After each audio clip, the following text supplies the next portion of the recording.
I am Laura Rothrock. I'm the president of the Long Island City Partnership, and I have some of the team here today with me. So I have Dana, who's with bid operations, and Angel in the back, who's also with bid operations, Henry, who's who manages our IBZ area and business assistants, and we have Sierra, oh there you are, from marketing. And we're also joined by Leslie from SBS, which I'll talk about their role in the process a little bit, the Department of Small Business Services, and also Blaze Backer, who's working with us on this project. So getting into the presentation. So for those of you who are unfamiliar with bids, a bid is a public-private partnership where within a defined set of boundaries, property owners pay an additional assessment on their property tax. It's collected by Department of Finance, but the money goes back into the local organization, which is managed by a local board of directors that's elected by the local stakeholders. And bids act as stewards of the neighborhood by providing services. And there are 76 bids throughout New York City, and most bids focus on quality of life issues like clean and safe.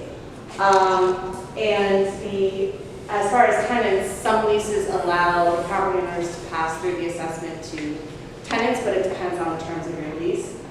And most bids don't assess residential properties, and I'll talk a little bit about that more in our presentation. The presentation is pretty short, and I'll open it up for questions at the end. So the Long Island City bid, it was created in 2005, so you can see this dark teal color here is the North Sub-District. That was the original bid. Oh, and I forgot to mention we have David Grouse here, who is our bid board chair, and he was involved in the initial creation of the bid as well as the expansion. And then in 2017, due to the changing nature of the neighborhood, more foot traffic, more need for services, local stakeholders wanted to expand the bid, and it was expanded, which is now the South Sub-District, which is this light green color here. And so the North and South Sub-District, they have slightly different assessment formulas, which I'll talk about, but for all intents and purposes, they're the same bid, and there's representation on the board from both the North and South Sub-District. The assessment formula was recently updated, and actually our total assessment budget was $908,000, but we just went up to $1 million for the assessment for the North and South Sub-District this past July. So in order to form or expand a bid, it's a lengthy public process that starts with the planning phase, which is when a steering committee is formed with stakeholders from within the expansion area, and the steering committee will approve the final plan, and the key elements of that plan are the boundaries, the services, the budget, and the assessment formula. Once we have that plan ready, we go into the outreach phase, which we're just kicking off now. And that's when we have to demonstrate broad-based support from owners and tenants in order to move into the legislative phase. So the legislative phase, that will take 9 to 12 months. The planning outreach is kind of open-ended, so it really depends on how quickly you come to a consensus on the plan, and you can demonstrate that support. But the legislative phase is prescribed. And it requires city planning review, city council vote, and the mayor signs it into law. So as you can see, this is a lengthy process, and we started this process over 2 years ago as far as the planning phase. Our expansion steering committee, you can see here, I mentioned David is here, Lauren is also here from Power Pooling, and we have representation from property owners and tenants on the steering committee. So the first part of the planning phase is we send out a survey to the stakeholders in the expansion area asking what types of services they'd like to see.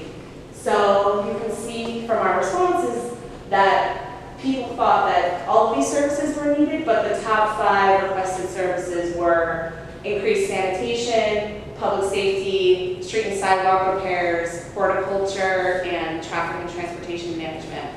And I don't think this was surprising to any of us at the partnership or the steering committee, because these are the issues that we were also hearing in our conversations with stakeholders about what was needed. And then here's we also had a field asking for people for other comments, and we got a lot of comments about, thank you for doing this, street cleaning is key, and all of the comments were very supportive about expanding the bid.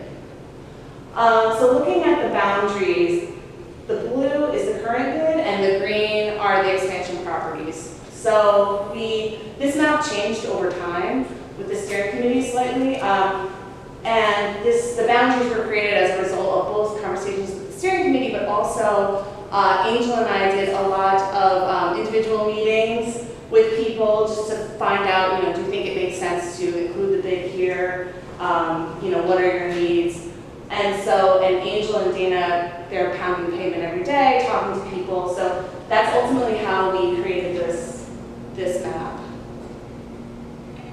And as far as the services, so the services that we're proposing for the expansion area are the same services that we're providing now. So you can see the list here.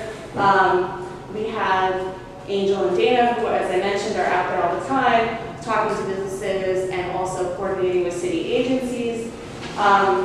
We have a 7-person team right now that's out there 7 days a week, providing sidewalk cleaning and snow removal, and as well as graffiti removal, maintenance, district marketing, beautification, and winter lighting. So here are some recent pictures from current conditions in the expansion area. Sorry, this is getting a little cut off, but you can see, we took these photos recently, that there's a need for bid services in the expansion area. And this is juxtaposed to our current bid, and you see some of the photos here of some of the bid work in action. In the current bid, we send out a feedback survey every year. And so these survey results are from our summer 2022 feedback survey from current bid members who were very satisfied with the services at 98%. They also had long-term area confidence in Long Island City, and most were familiar with the Long Island City Partnership and our work. So as far as the budget, we have a good idea of what this will cost to provide these services in the expansion area, since we're already providing them now in the current bid.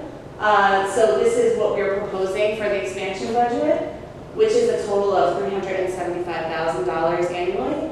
And just to note, we do have one-time capital expenses here that will be for things like tree guards or trash cans, but we'll have the 375 as our annual assessment because it's important to have enough money in the assessment, because anytime you want to increase that total assessment number, you have to go back through the legislative process. So you want to make sure that you have enough money to last, the next 5 years or so.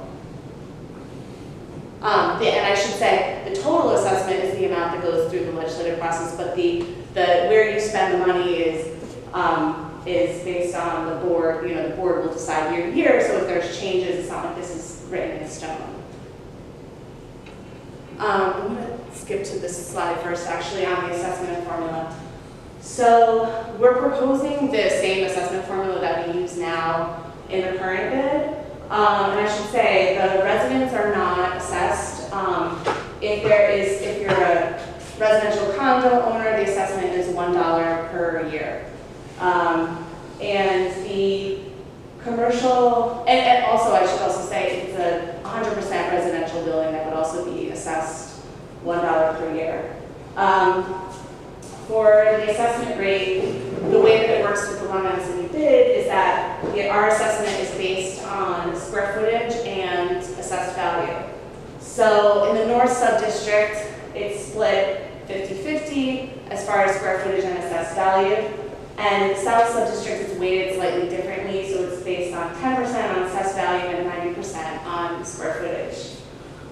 Mixed-use properties pay an assessment, meaning if it's a rental building that has both commercial and residential, they pay 80% of the commercial rate. And what we are proposing that's different is that the expansion side streets, which I'll show you the map in a minute, we're proposing a reduced rate at 66% of the full rate. And the reason for that is because some of those side streets that don't have as much foot traffic, they don't have as much need for the same level of service, but will still provide the same quality of service. And we determined that because we determined it would be about 66% less. So I'm just going to go back to this map. So I know there's a lot of colors, but as you can see, the red, which is the main corridor, so Northern Boulevard, Queens Plaza South, Vernon, and then 23rd would be the full rate. And then the full rate in the South Subdistrict is just right here versus the red. That's the difference between the North and the South. And then the reduced rate, you see just this block right here. And the reason for that is that we talked to these property owners here on 46th, and the character of the street, of the block changes midway. And so there wasn't as much foot traffic on this end of the block or as much of a need for services.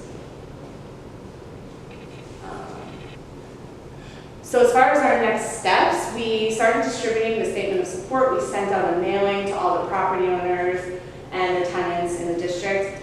It's a little bit harder to find tenants sometimes because we're going off of, Department of Finance databases. So we've also been going door to door, and we have all this information on our website, hosting these public meetings, and we have to demonstrate support from 51% of the assessed value in the district area in order to move forward.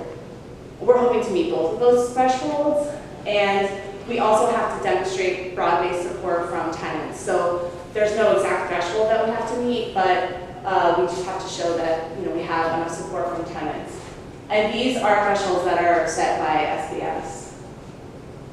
We also need to receive letters of support from the local elected officials. And once we meet those thresholds, effort will go into the legislative phase. So we don't anticipate the bid being able to provide services until summer of 2024. So this process, as I mentioned, it is a lengthy process. But that would mean that we would have to enter the legislative phase by this summer, because that will take about a year to complete. And we do have the statements of support in additional languages, both on our website and in the back with Angel. So if you would like to get statements of support in additional languages for yourself or for your neighbors, just wanted to point that out as well. So I know that was a lot of information. Any questions or comments? If you want to show support, like I have maybe 5 tenants, do you have a letter that they just sign? How do you know that they're supporting this, or how can I give it to you? Yeah, so it's you can vote yes or no on the statement of support, and it will indicate if you're a property owner, a resident, a residential tenant, a commercial tenant, and so you fill out your information and your address, and then we track that information. So it can be done online, which is probably the easiest for most people, or also we have cards in the back and paper ballots as well. So whatever you think would be easiest. So the tenant would just fill it out. So right. And once you fill it out online, it just goes directly to us, to our email. Yes? Does the city council have to approve this? And if so, does the local council member have a member deference over this? Yeah, so Karen Lima is here. Sorry, Karen, I should put you on the spot. She's here from Councilmember Lon's office.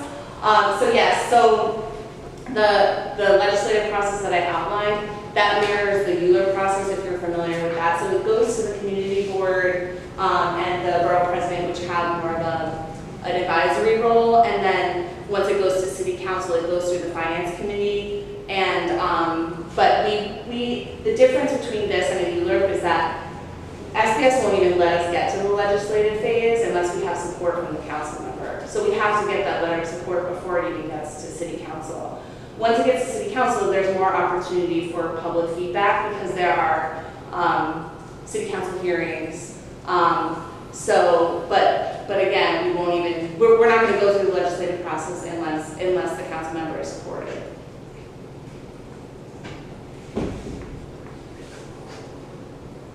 Any other question? Or Leslie, anything on this? Right here.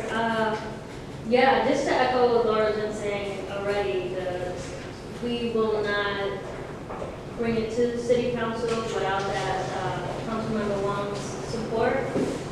It is quite a lengthy process once all of the support is reached, or 51% majority support is reached, to then go to the legislative phase. So it's not something that's a quick turnaround. It's handed over to us once 51% is reached. It's handed over to us at SBS to then get it through the legislative process to hopefully get it legislated in time for that fiscal year of summer 2024.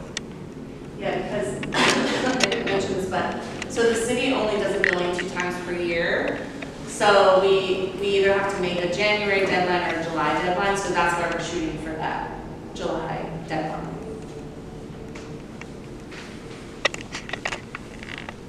And so far we have a decent level of support, but we've only just started the outreach phase, so over the next couple of months we'll be continuing to do outreach. So if you can pass along the information to your neighbors or any of the other property owners, tenants, that would be really helpful. Okay. I guess if no other questions, I guess we can adjourn and let us know, myself or the staff will be here if you have any other questions.